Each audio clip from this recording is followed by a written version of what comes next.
What's going on, YouTube? This is Hurt Collects Comics, aka Andoni, my real name. I haven't made a YouTube video in ages, and I'm coming out of hiatus, kind of like Rich from White Nova Comics, to support a fantastic YouTuber and a friend who I appreciate very much, Mr. Reaper Tate, Anthony. Romano, you're a great guy, and I just didn't feel right not supporting your channel and making a video. I don't even want the prize. If I win, feel free to give it to someone else more deserving, as I have not been a good steward of the YouTube community in 2017, which was a very rough year for me. If anyone by chance is wondering why I stopped making videos or cared why I stopped making videos, it just was because I was in a bad place personally. The good news is that 2018 is already looking better, and I'm very excited about the future. So enough about me. I just wanted to come out here and show support to Anthony, who has recently reached 1,000 subscribers. I saw Richard's video this morning and felt like I just needed to also show some love to my man Reaper, my fellow Jersey buddy. So again, Rich hit it on the head. He had some wonderful things to say about you, and I've had the privilege of meeting you in real life. We've had lunch together. I've been to your home. You're a great guy, a great collector, and there is no one more deserving of 1,000 subscribers than you, my friend. So congrats. Keep on rocking. Also, I love the video that you did today about the BCW storage box reviews, and that's what's great about your channel. You do informative things. It's not just about, not that there's anything wrong with showing off the, comics that people get in hauls. I mean, we all love doing that, but you take it a step further and you actually do informative things, that talk about the history of different facets of collecting, and you've got a great channel. So congratulations, my friend. And so I'm going to just briefly show off and answer the two questions that are required for this contest entry, and I'll stay tuned. So the two questions for Reaper's video was, what are some of the first comic books that you remember having in your collection? So when I first started collecting, it really was because of my father, who ironically wasn't really a comic book buff, but for whatever reason, my dad always had a love affair with Thor.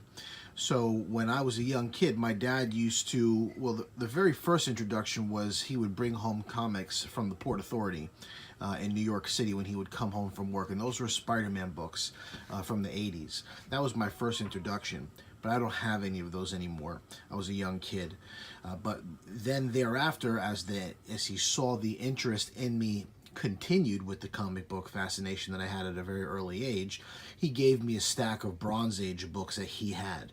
And these are them. My dad gave me these when I was a young teenager, and they basically have remained in my collection ever since, mostly Bronze Age, from the 1970s.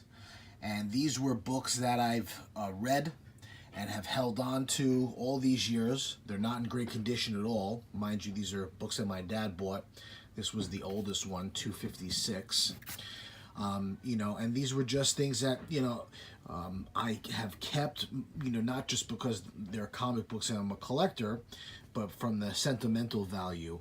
And of the lot, this was the one that I remember the most as a kid. I've since picked up a very high-grade copy of this because as a young kid, I remember being fascinated by this cover.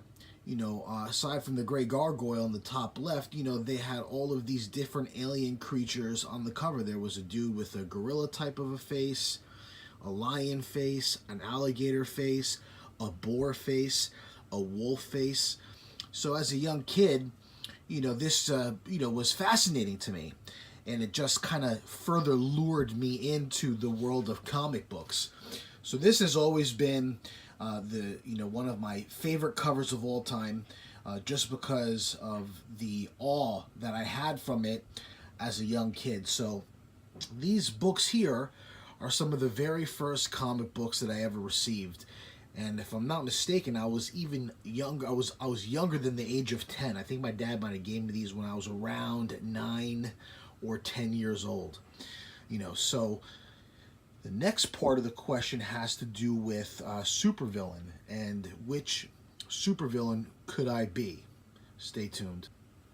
So the second part of Reaper's question had to do with which supervillain could you be if you could be a supervillain.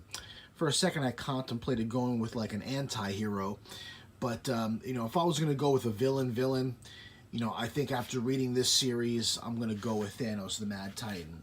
The bottom line is this guy is a boss, and he does whatever the fuck he wants. You know, and I kind of respect him for that. You know, he knows he's a bad guy. There is no struggle within him about being good and kind of teetering on the fence. Like, for example, Venom, who I was going to go with. Venom initially was a villain, you know, and then he kind of merged into an anti-hero, and then he, you know, there were times where Venom was a legitimate hero. You know, so I didn't want to go that route. There is no confusion on Thanos' part. This guy knows that he's an evil son of a bitch, and he embraces it. So if I was going to be a villain, it would be Thanos the Mad Titan. By the way, this has been a great series. I've been devouring it, and Jeff Lemire is a great writer. So if you guys haven't checked this out, I encourage you to do so, especially with Thanos coming into the Marvel Universe with the next Avengers installment. So that's pretty much it, my friends. Reaper, congratulations, my friend, on 1,000 subscribers. It is absolutely well deserved. And happy to come out of retirement to make a video about such a great guy. Take care.